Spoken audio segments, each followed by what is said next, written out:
അങ്ങനെ വേദ ഈ സംഭവം കാരണം കോളേജിലേക്ക് പോകുന്നില്ല, പഠനം നിർത്തുകയാണ് എന്നൊക്കെ പറയാൻ കേട്ടോ. ഇത് കേൾക്കുന്ന വിജയും ഇന്ദ്രജയും അവളെ എതിർക്കുകയാണ്. ഇത് കാരണം നീ കോളേജിലേക്ക് പോകാതിരുന്നാൽ മമ്മിയെ അത് കൂടുതൽ ദേഷ്യം പിടിപ്പിക്കും. മാത്രവുമല്ല മറ്റുള്ളവരൊക്കെ എന്ത് വിചാരിക്കും?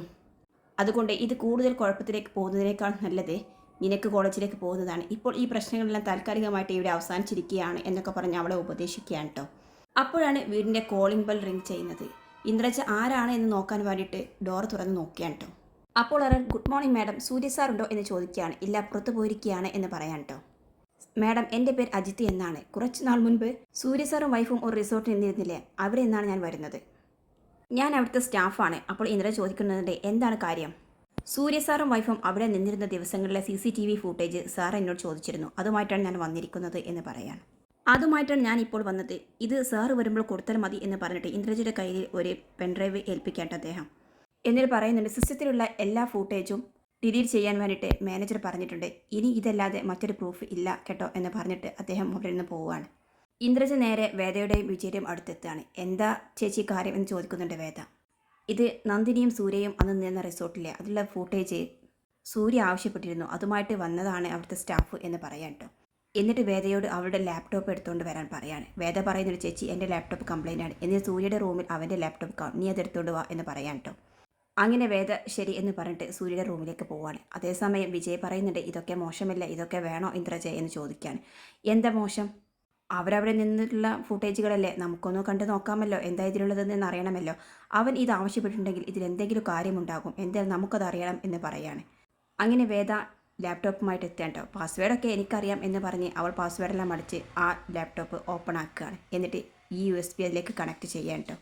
അതിലാകട്ടെ അവരവിടെ നടന്നതും ഇരുന്നതും ചെയ്ത എല്ലാ കാര്യങ്ങളും ഉണ്ട്. ഇതെല്ലാം കാണുമ്പോൾ വേദക്കും ഇന്ദ്രജയ്ക്കും ദേഷ്യം വരുന്നുണ്ട്. വിജയ് പറയുന്നുണ്ട്, ഇതെല്ലാം നമ്മൾ കണ്ടതല്ലേ, പിന്നെന്താ ഇതിലിപ്പോൾ പ്രത്യേക കാര്യം? അതൊക്കെയുണ്ട്, നമുക്ക് നോക്കാം എന്ന് പറഞ്ഞ് അവർ ഫോർവേഡൊക്കെ അടിച്ചുകൊണ്ടിരിക്കുകയാണ് കേട്ടോ. ആ സമയത്ത് അന്ന് സൂര്യയും നന്ദിനിയും നൈറ്റിൽ സ്പെൻഡ് ചെയ്ത നിമിഷങ്ങളൊക്കെ കാണുന്നുണ്ട്. ഓഹോ, അപ്പോൾ ഇങ്ങനെയായിരുന്നില്ലേ, അവൾ നമ്മളോട് പറഞ്ഞതെല്ലാം പച്ചക്കള്ളമായിരുന്നു അല്ലേ എന്ന് ഇന്ദ്രജ പറയുന്നുണ്ട്. അതേ ചേച്ചി എന്ന് പറയാൻ കേട്ടോ വേദയും. അങ്ങനെ അവർ അതിലുള്ള ഓരോ വീഡിയോസ് കണ്ടുകൊണ്ടിരിക്കുകയാണ് കേട്ടോ. അതെല്ലാം കാണുമ്പോൾ വിജയ് പറയുന്നുണ്ട്, ശരിക്കും ഒരു ഫിലിമിലുള്ള ഓരോ സീൻ കാണുന്നത് പോലെ എന്നൊക്കെ പറഞ്ഞ് ചിരിക്കുകയാണ്. ഒന്ന് മിണ്ടാതിരിക്കുക എന്ന് പറയാൻ കേട്ടോ ഇന്ദ്രജ. അങ്ങനെ അവരത് കണ്ടുകൊണ്ടിരിക്കുമ്പോഴാണ് സൂര്യയും ഏതിസേറും അവിടെ സംസാരിച്ചുകൊണ്ട് വരുന്നത്. അവരിത് ശ്രദ്ധിക്കുകയാണ് കേട്ടോ. ഇതെന്താ 3 പേർ കൂടി പരിപാടി എന്നറിയാൻ വേണ്ടിയിട്ട് അടുത്ത് പോയി നോക്കുകയാണ്. അവരെ കണ്ടതും ഇന്ദ്രജയും വേദയും വിജയും ഇരിക്കുന്നിടത്തുനിന്നും എഴുന്നേറ്റ് നിൽക്കുകയാണ് കേട്ടോ. സൂര്യ ചോദിക്കുന്ന ഇത് എവിടെ നിന്നാണ്? അപ്പോൾ ഇന്ദ്രജ പറയുന്നുണ്ട്, അത് റിസോർട്ടിൽ നിന്നും ഒരാൾ വന്നിരുന്നു, നീ CCTV ഫുട്ടേജ് ചോദിച്ചിരുന്നില്ലേ, അതുമായിട്ട് വന്നതാണ്. അത് പ്രദർശനത്തിന് വെക്കാൻ അദ്ദേഹം പറഞ്ഞിരുന്നോ എന്ന് ചോദിക്കാൻ കേട്ടോ സൂര്യ. ഇത് കേട്ടിട്ട് 3 പേരും ഒന്ന് പേടിക്കാൻ കേട്ടോ. പിന്നീട് സൂര്യ ചോദിക്കും, ഇതെൻ്റെ ലാപ്ടോപ്പല്ലേ, ഇതാരാ എടുത്തത്? അപ്പോൾ വേദ പറയുന്നുണ്ട്, അത് അവർ കൊണ്ടുവന്നത് കറക്റ്റാണോ എന്ന് അറിയാൻ വേണ്ടിയിട്ട്. ഇത് കേട്ടതും സൂര്യ കളിയാക്കാണ്. അയ്യോ, ആങ്ങളുടെ ഒരു സ്നേഹമുള്ള സഹോദരിമാർ ഗംഭീരമായിട്ടുണ്ട് എന്ന് പറയാൻ കേട്ടോ. എന്നിട്ട് ചോദിക്കുന്നുണ്ട്, ഈ ലാപ്ടോപ്പിൻ്റെ പാസ്വേഡ് ആരാണ് അടിച്ചത്? ഇത് കേട്ടതും 3 പേരും മിണ്ടാതെ മുഖത്തോട് മുഖം നോക്കിക്കാൻ. വീണ്ടും സൂര്യ പൊട്ടിത്തെറിക്കാൻ. ചോദിച്ചത് കേട്ടില്ലേ, ആരാണ് അടിച്ചത്? അപ്പോൾ പേടിച്ചുകൊണ്ട് വേദ പറയുന്നുണ്ട്, ഞാനാണ്. അപ്പോൾ സൂര്യ പറയുന്നുണ്ട്, ഓഹോ, അപ്പോൾ നിനക്കതറിയാമായിരുന്നല്ലേ? ഇന്ദ്രജ പറയുന്നുണ്ട്, അതിനെന്താ കുഴപ്പം, ഇതെല്ലാം നമ്മുടെ വീട്ടിലെ സാധനമല്ലേ. ഇത് കേൾക്കുന്ന സൂര്യ എതിസരോട് പറയുന്നുണ്ട്, അച്ഛാ, എന്നെ ഏൽപ്പിക്കാൻ വേണ്ടി ഒരാൾ ഒരു സാധനം കൊണ്ടുവന്നാൽ അത് ഇവർ തുറന്ന് പരിശോധിക്കുന്നത് ശരിയാണോ തെറ്റാണോ അച്ഛാ, ഉള്ളത് പറ എന്ന് പറയാണ്. അപ്പോൾ എതിസർ പറയുന്നുണ്ട്, ഞാൻ മനസ്സിലാവാത്തത് കൊണ്ട് ചോദിക്കുകയാണ്, എന്താണ് നിങ്ങളുടെയൊക്കെ ഉദ്ദേശം? ഒരു സാമാന്യ മര്യാദ സ്വന്തം വീട്ടിൽ പോലും പുലർത്തണമെന്ന് തോന്നുന്നില്ലേ നിങ്ങൾക്ക്? ഒരു വലിയൊരു സംഭവം നമ്മുടെ വീട്ടിൽ നടന്നിട്ടേ ഉള്ളൂ, അതിപ്പോൾ ആറി തുടങ്ങിയതേ ഉള്ളൂ, അപ്പോഴേക്കും അടുത്ത് തുടങ്ങി. എന്തിനാണ് നിങ്ങളിങ്ങനെ അന്തസ്സില്ലായ്മ കാണിക്കുന്നത്? കടന്നു പോയ എൻ്റെ മുന്നിൽ നിന്നും എന്ന് പറയാണ്. അങ്ങനെ 3 പേരും തിരിച്ചൊന്നും പറയാതെ ആകെ ചമ്മിയിട്ട് അവിടെ നിന്നും കടന്നു പോവാൻ കേട്ടോ. ശേഷം എതി സാർ സൂര്യയോട് ചോദിക്കുന്നു, അല്ലടാ, നീ എന്തിനാണ് ഈ ഫുട്ടേജ് വാങ്ങിച്ചത്? അപ്പോൾ ഇത് സൂര്യ പറയുന്നുണ്ട്, അച്ഛാ, നന്ദിനിയെ ബോധം കെടുത്തി തട്ടിക്കൊണ്ടു പോകാൻ ശ്രമിച്ചവരാരായാലും അതെല്ലാം ഈ ഫുട്ടേജിലുണ്ടാകും. അവരാരാണെന്ന് എനിക്ക് കണ്ടുപിടിക്കണം, അവരുടെ ഉദ്ദേശം എന്താണെന്നും എനിക്കറിയണം എന്നൊക്കെ പറയാണ്. അപ്പോഴേക്കും കനക ആ ഡോറിനടുത്ത് എത്താൻ കേട്ടോ. അവളിതെല്ലാം ഒളിഞ്ഞു നിന്ന് ശ്രദ്ധിക്കുകയാണ്. ഇതൊരു പക്ഷേ നന്ദിയുടേത് മാത്രമല്ല, നമ്മുടെ കുടുംബത്തിൻ്റെ യഥാർത്ഥ ശത്രു ആരാണെന്ന് എന്നുള്ള ഉത്തരം ഈ CCTV ഫുട്ടേജ് ഉണ്ടാക്കും എന്നൊക്കെ പറഞ്ഞ് അവൻ ആ പെൻഡ്രൈവ് എടുത്തിട്ട് പൊക്കി കാണിക്കാൻ കേട്ടോ. ശേഷം ആ USB എടുത്തിട്ട് അവൻ ലാപ്ടോപ്പിൽ കണക്ട് ചെയ്യാൻ കേട്ടോ. പിന്നീട് കാണിക്കുന്നത് ഇതെല്ലാം കേട്ട കനക വേഗം തന്നെ പുറത്തേക്ക് ഇറങ്ങാണ്. എന്നിട്ട് ഫോൺ എടുത്തിട്ട് മിത്രയെ വിളിക്കാൻ കേട്ടോ. മിത്ര ഫോൺ എടുത്തതും, ഹലോ കനകെ, അവിടെ ഉണ്ടായ ബർത്ത്ഡേ പാർട്ടി ഉണ്ടല്ലോ, അത് ഒരു ദുരന്തമായി മാറിയത് എനിക്ക് ആഘോഷിക്കണം. ഞാൻ അവളെ ഒന്ന് വിഷ് ചെയ്യാൻ വേണ്ടിയിട്ട് അങ്ങോട്ടേക്ക് വരുന്നത്. വേദയുടെ നടക്കാതെ പോയ ബർത്ത്ഡേ പാർട്ടിക്ക് വൈകിട്ടൊരു ആശംസ എന്നൊക്കെ പറഞ്ഞ് അവൾ ചിരിക്കുകയാണ്. അപ്പോൾ തന്നെ കനക പറയുന്നുണ്ട്, മാഡം ഇപ്പോൾ ഇങ്ങോട്ടേക്ക് വരണ്ട, ഇവിടെ ആകെ പ്രശ്നമാണ്, എന്താ കാര്യം എന്ന് ചോദിക്കുന്നുണ്ട് മിത്ര. അപ്പോൾ കനക കാര്യങ്ങളൊക്കെ പറയുന്നുണ്ട്.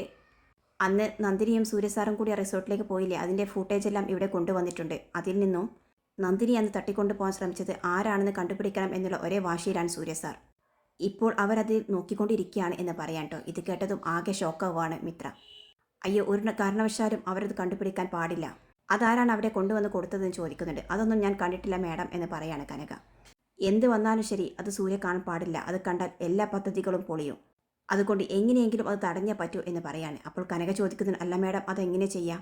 എന്തെങ്കിലും വഴി ആലോചിച്ചിട്ടാണെങ്കിലും ശരി, നീ അത് തടഞ്ഞേ പറ്റൂ, ഇല്ലെങ്കിൽ അത് എനിക്ക് മാത്രമല്ല നിനക്കും അത് പ്രശ്നമാണ്. എന്തെങ്കിലും ഒരു വഴിയുണ്ടോ എന്ന് നീ കണ്ടുപിടിച്ച് എങ്ങനെയെങ്കിലും അതൊന്ന് മുടക്കാൻ നോക്ക്, അപ്പോഴേക്കും ഞാൻ എവിടെ എത്തിക്കോളാം, ബാക്കി ഞാൻ നോക്കിക്കോളാം എന്ന് പറഞ്ഞിട്ട് മിത്ര ആകെ വയലൻ്റ് ആവാൻ കേട്ടോ. അങ്ങനെ ഫോൺ കട്ട് ചെയ്തതിന് ശേഷം കനക ആലോചിക്കുന്നുണ്ട്, ഈശ്വര, ഇനിയിപ്പോൾ എങ്ങനെയത് ഒന്ന് തടയാം, എനിക്കറിയില്ലല്ലോ. അതും സൂര്യസാറിനെ എന്നൊക്കെ ആലോചിച്ചിട്ട് അവൾ അടുക്കളയിൽ അങ്ങോട്ടും ഇങ്ങോട്ടേക്കും നടക്കുകയാണ്. അതേസമയം നന്ദിനി ആട്ടെ അലക്കിയ ഡ്രസ്സുകളെല്ലാം എടുത്തുകൊണ്ട് അകത്തേക്ക് കയറി വരികയാണ്. ഇത് കാണുന്ന സൂര്യ പറയുന്നുണ്ട്, നന്ദിനി നീ ഇവിടേക്ക് വന്നേ. അയ്യോ സാർ, ഞാൻ ഈ ഡ്രസ്സുകളൊക്കെ ഒന്ന് റെഡിയാക്കി വെക്കട്ടെ, അതൊക്കെ പിന്നെ വെക്കാം, അതവിടെ ഇട്ടിട്ട് നീ ഇവിടെ ഇരുന്നേ, എന്നിട്ട് ഇതിൽ നോക്ക്. അന്ന് നിന്നെ തട്ടിക്കൊണ്ടുപോകാൻ ശ്രമിച്ചവർ ആരായാലും അവരിതിലുണ്ടാകും, അത് നിനക്ക് കാണുന്നുണ്ടോ എന്ന് നീ നോക്ക്, വാ ഇവിടെ ഇരിക്ക് എന്ന് പറഞ്ഞിട്ട് നന്ദിനിയും കൂടെ പിടിച്ചിരുത്തുകയാണ്.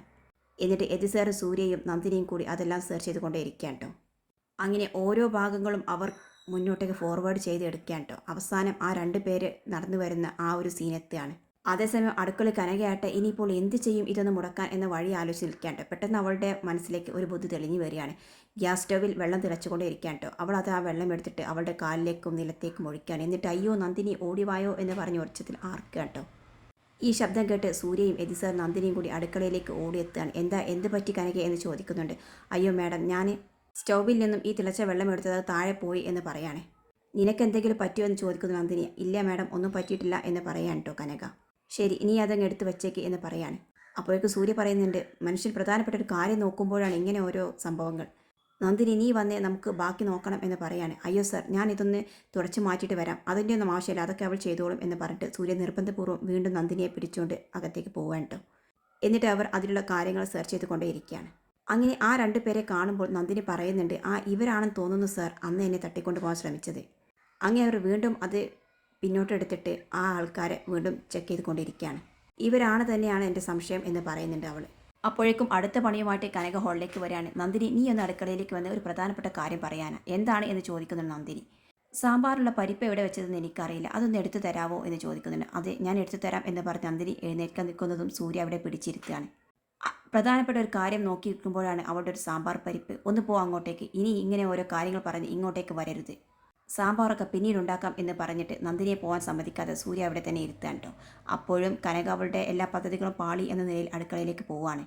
അങ്ങനെ സൂര്യ പറയും, നന്ദിനി പെട്ടെന്ന് തന്നെ അവരെ ഒന്ന് ഐഡൻറ്റിഫൈ ലാപ്ടോപ്പിലെ ചാർജ് ഇപ്പോൾ തീരും എന്ന് പറയാണ്. അങ്ങനെ അവർ പെട്ടെന്ന് തന്നെ ഫോർവേഡ് അടിച്ചുകൊണ്ട് അവൻ നീങ്ങുന്ന ഓരോ മൂവ്മെൻറ്റ്സും നോക്കിക്കൊണ്ടേ ഇരിക്കാൻ കേട്ടോ. അങ്ങനെ അവർ നടന്ന് മിത്രയുടെ അടുത്തെത്താൻ നിൽക്കുന്നതും സൂര്യയുടെ ലാപ്ടോപ്പിലെ ചാർജർ തീർന്ന് അത് സ്വിച്ച് ഓഫ് ആവുകയാണ്. അതുകൂടി ആയപ്പോൾ സൂര്യക്ക് ദേഷ്യം വരികയാണ്. മനുഷ്യൻ എങ്ങനെയെങ്കിലും ഒന്ന് കണ്ടുപിടിക്കാൻ ശ്രമിക്കുമ്പോഴാണ് ഇപ്പോൾ ചാർജും തീർന്നത്. ഇതിനെല്ലാം കാരണക്കാരി അവൾ ഒറ്റൊരുത്തിയാണ്. അനാവശ്യ ഓരോ കാര്യങ്ങൾ പറഞ്ഞ് വന്ന് ഇടയ്ക്ക് ഓരോ പണിയുണ്ടാക്കി. ഇല്ലെങ്കിൽ ഇപ്പോൾ അതാരാണെന്ന് കണ്ടുപിടിക്കാമായിരുന്നു എന്ന് പറയാണ്. അപ്പോൾ എതിസർ പറയുന്നത്, സൂര്യ നീ ഇങ്ങനെ വയലൻ്റ് ആവാതിരിക്കുക, ചാർജ് ചെയ്താൽ നമുക്ക് വീണ്ടും ഇത് കാണാമല്ലോ, ഈ ഫുട്ടേജെല്ലാം നമ്മുടെ കയ്യിൽ തന്നെ ഇല്ലേ എന്ന് പറയാൻ കേട്ടോ. അങ്ങനെ നന്ദിനി അടുക്കളയിലേക്ക് പോവുകയാണ്. ശേഷം സൂര്യ ആ ലാപ്ടോപ്പുമായിട്ട് ചാർജിലിടാൻ വേണ്ടിയിട്ട് മുകളിലേക്ക് പോവുകയാണ്. ആ സമയത്ത് എതിസറോട് പറയുന്നുണ്ട്, എന്തായാലും അവരാരാണെന്ന് നമുക്ക് കണ്ടുപിടിച്ചേ പറ്റൂ. നന്ദിനിയെക്കുറിച്ച് കുറച്ച് ആക്ഷേപങ്ങളെല്ലാം പരുത്തിയുണ്ടാക്കിയ പത്മ മേഡത്തിന് മുന്നിൽ വെച്ച് തന്നെയാവണം ഇനി ബാക്കിയുള്ള സീൻ കാണുന്നത്, എല്ലാവരുടെയും മുന്നിൽ വെച്ച് തന്നെ ആകണം എന്നൊക്കെ പറഞ്ഞിട്ട് അവൻ അതുമായിട്ട് മുകളിലേക്ക് പോകാൻ കേട്ടോ. എന്നിട്ട് റൂമിൽ ബെഡിൽ ആ ലാപ്ടോപ്പ് വെച്ച് അത് ചാർജിൽ വെക്കുകയാണ്. ശേഷം ഫോണും എടുത്തിട്ട് സൂര്യ പുറത്തേക്ക് പോവുകയാണ് കേട്ടോ. പിന്നീട് കാണിക്കുന്നത് മിത്ര വണ്ടിയും എടുത്ത് അർജൻറ്റായിട്ട് തന്നെ വീട്ടിൽ നിന്ന് പുറത്തേക്ക് ഇറങ്ങാണ്.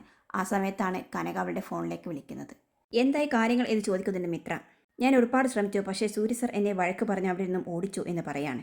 ഇത് കേൾക്കുമ്പോൾ മിത്രക്ക് ദേഷ്യം വരികയാണ്. ഒരു കാര്യം നിന്നോട് ചെയ്യാൻ പറഞ്ഞ് ഏൽപ്പിച്ചാൽ അതിലേക്ക് നന്നായി ചെയ്യാൻ അറിയില്ല എന്നൊക്കെ ചോദിക്കുന്നുണ്ട്. അയ്യോ മാഡം, ഇപ്പോൾ അവരത് കാണുന്നില്ല, സാറിൻ്റെ ലാപ്ടോപ്പ് ചാർജ് കഴിഞ്ഞ് സ്വിച്ച് ഓഫായി, ഇപ്പോൾ അത് ചാർജ് ചെയ്യാൻ കൊണ്ടുപോയിരിക്കുകയാണ് എന്ന് പറയാൻ കേട്ടോ. ഇത് കേൾക്കുമ്പോൾ മിത്രക്ക് അല്പം ആശ്വാസമാവാണ്. ഇത് നമുക്ക് വിധിച്ചു കിട്ടിയ സമയമാണ്. എവിടെയാണ് സൂര്യയുടെ ലാപ്ടോപ്പ് ചാർജിലിട്ടിരിക്കുന്നത് എന്ന് ചോദിക്കുന്നുണ്ട്. അത് മുറിയിലാണ് എന്ന് കനക പറയാണ്. നിനക്ക് അവിടേക്ക് പോകാൻ പറ്റുമോ? എന്നിട്ട് അതിൽ കണക്ട് ചെയ്ത ആ USB ഒന്ന് ഊരിയെടുക്കണം. USB അതെന്താ മാഡം എന്ന് ചോദിക്കുന്നുണ്ട് കനക. ഒരു വിരലിൻ്റെ അത്രയും നീളമുള്ള ഒരു സാധനം കണക്ട് ചെയ്തിട്ടുണ്ടാവും ലാപ്ടോപ്പിൽ. അത് നീ ഊരിയെടുത്ത് കൊണ്ടുവരണം. അങ്ങനെയായാൽ എല്ലാ തെളിവുകളും നശിപ്പിക്കും. പിന്നെ ഒന്നും പേടിക്കാനില്ല എന്ന് പറയാണ്. അയ്യോ മാഡം, സൂര്യസാറിൻ്റെ റൂമിലൊക്കെ പോയി അത് എടുക്കുക എന്ന് പറഞ്ഞാൽ റിസ്ക്കാണ്, എനിക്ക് പേടിയാണ് എന്നൊക്കെ പറയാണ്.